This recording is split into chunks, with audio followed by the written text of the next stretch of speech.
نحمده ونصلي على رسوله الكريم اما بعد فاعوذ بالله من الشیطان الرجیم بسم اللہ الرحمن الرحیم۔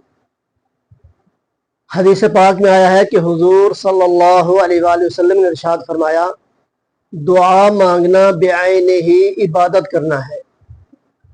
پھر آپ نے بطور دلیل قرآن پاک کی آیت تلاوت فرمائی، وَقَالَ رَبُّكُمُ ادْعُونِي أَسْتَجِبْ لَكُمْ إِنَّ الَّذِينَ يَسْتَكْبِرُونَ عَنْ عِبَادَتِي سَيَدْخُلُونَ جَهَنَّمَ دَاخِرِينَ، جس کا ترجمہ یہ ہے کہ تمہارے رب نے فرمایا ہے مجھ سے دعا مانگا کرو، میں تمہاری دعا قبول کروں گا۔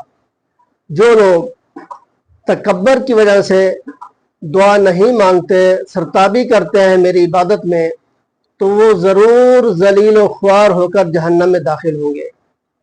ایک اور حدیث میں آیا ہے کہ حضور صلی اللہ علیہ وسلم نے ارشاد فرمایا کہ تم میں سے جس شخص کے لیے دعا کا دروازہ کھول دیا گیا، یعنی دعا مانگنے کی توفیق دے دی گئی، تو اس کے لیے رحمت کے دروازے کھول دیے گئے۔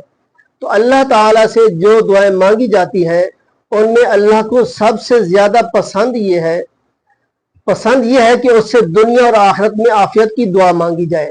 تو اسی حدیث کے بعض ترک میں وہ دعا مانگتے تھے، فتحت لہ ابواب الجنہ، اس کے لیے جنت کے دروازے کھول دیے گئے۔ اور دعائیں مختلف ہیں، ربنا آتنا فی الدنیا حسنۃ وفی الآخرۃ حسنۃ وقنا عذاب النار، یہ دنیا آخرت کی دعا ہے۔ تو یہ دعائیں جو ہے یہ مانگا کریں۔